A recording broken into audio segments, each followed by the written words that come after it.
Buongiorno, Komanu from Rome. It is a beautiful day, and I am taking you on a bus tour.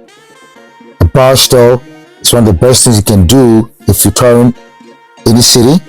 All right, it gives you an idea of the landscape of the city. You get to see all the historic landmarks, which you probably won't have time to visit. So it is affordable. So come with me.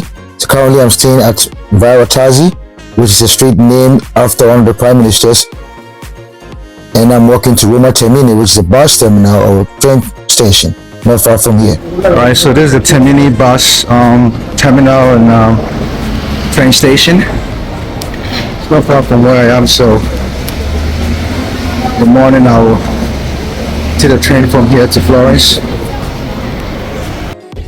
That's my first taste of Rome. I'm doing a big bus tour. Here we are with the bus from Termini station, and I'm just gonna do a quick tour around Rome.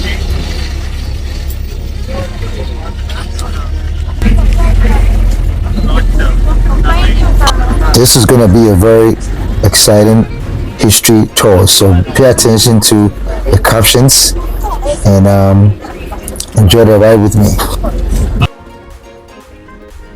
So according to legend, Rome was founded in 753 BC by twin brothers Romulus and Remus, twin sons of Mars, the god of war. The city was initially ruled by a series of 7 kings, starting from Romulus. So there are 2 types or 2 options for the bus tour. You can do a hop-on tour where you stay on the bus and tour the city without getting off, and there's a hop and off where you can get off at any historic landmark and just go check it out and hop on again and continue the tour. Okay, I'm just gonna hop on the bus. I'm not getting off for the purpose of this video so we can see most of the sights. So come with me, let's enjoy the view, and I will be captioning every historic landmark that we see, so pay attention to the captions.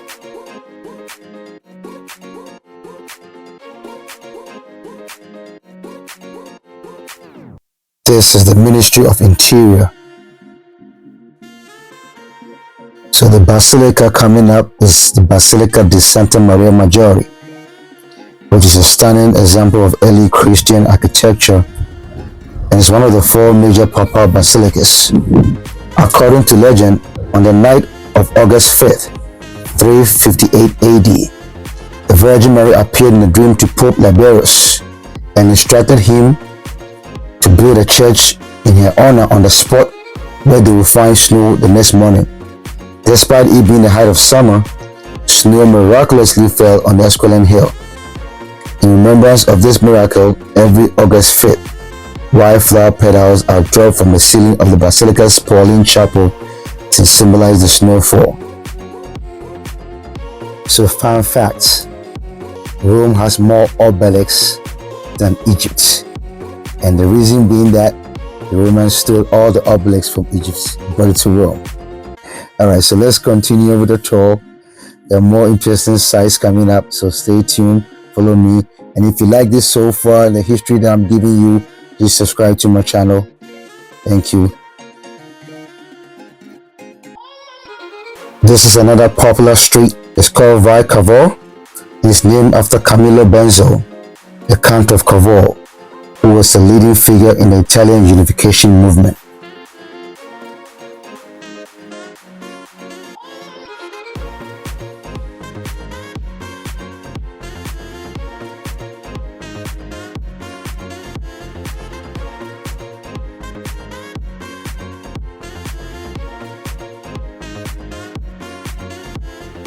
It should be noted here that Rome became the capital of the newly unified Kingdom of Italy in 1870.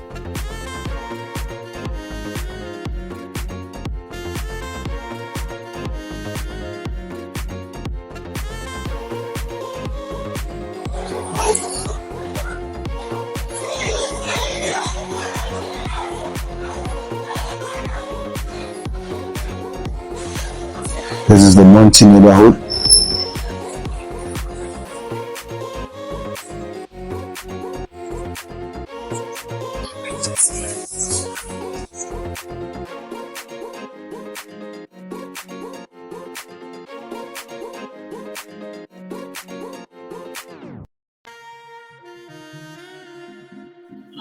Well, this used to be Rome's red light district back in the east, but now it's like a trendy neighborhood.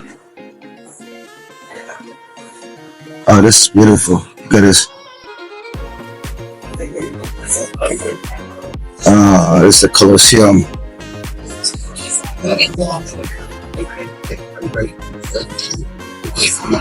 So this used to be called the Flavian Amphitheater, and then it's changed into Colosseum.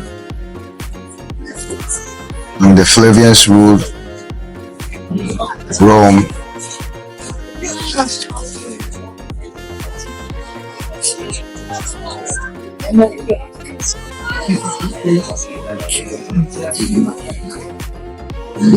This Colosseum was built in 8 years. Emperor Vespasian started this. So when he died, he got the mission, became the emperor. And then he installed a system of elevators in the Colosseum so wild animals can enter. Oh, this is just beautiful.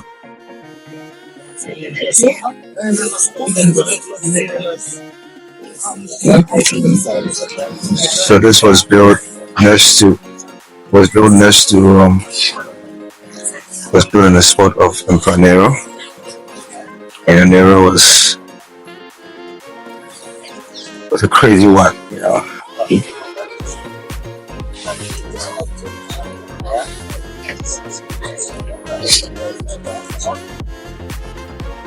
So this area is called the Circus Maximus, which was primarily used for chariot races, which were a major part of Roman culture and entertainment. And this place could host about 250,000 spectators, and is located between the Aventine and Palatine Hills. So Palatine Hills is what you see out there.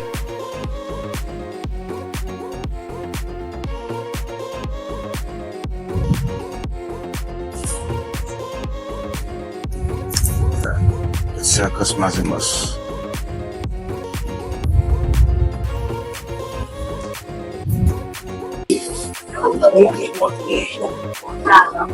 This is where cattle were treated.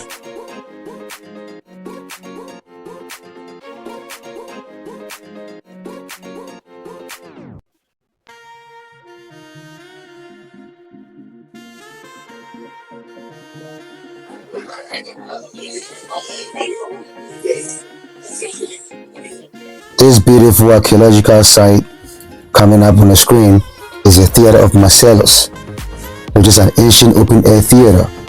This was built in the last 1st century BCE during the reign of Augustus and named after his nephew Marcus Claudius Marcellus. This 20,000 capacity theater was initiated by Julius Caesar and completed by Augustus in 13 BC. So behind this is the Jewish ghetto.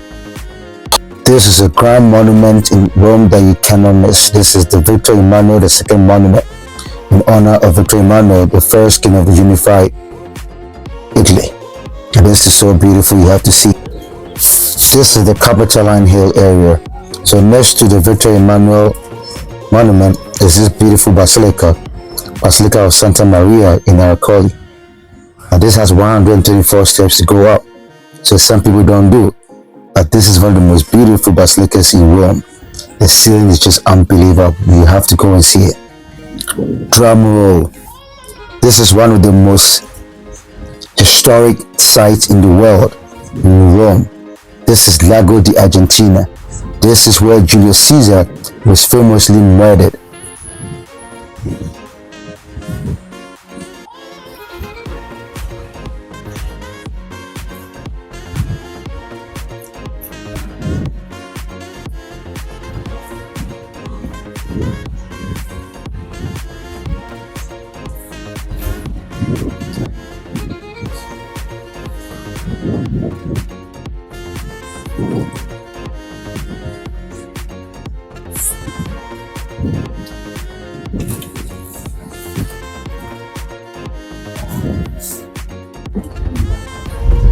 What you see on your screen is Castel Sant'Angelo, also known as the Mausoleum of Hadrian. It was initially commissioned by the Emperor Hadrian as a mausoleum for himself and his family. It's the highest court up here in Italy. Oh, look at this architecture. Oh my goodness. I mean, it was considered ugly, but the details is unbelievable. So look at this up. But there are so many things going on, so I'm not surprised they call it ugly.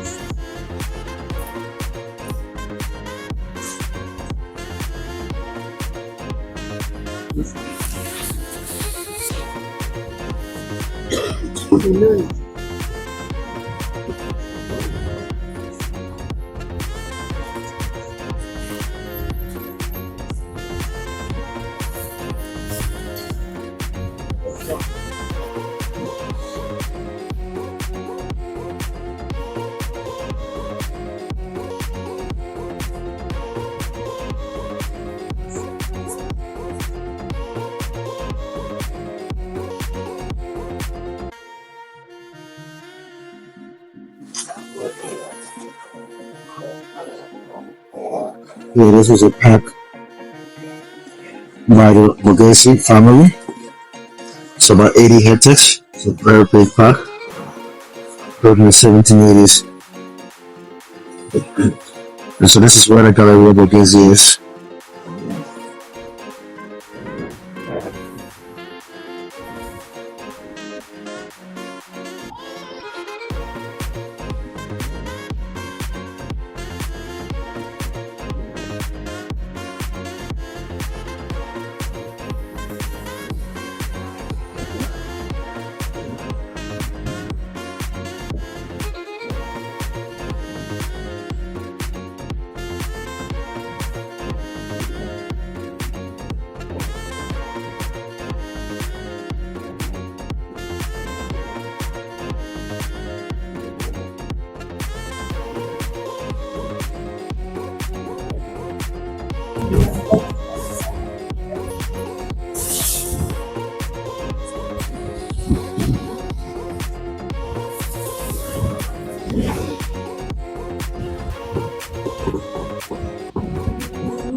This is the house of Augustus.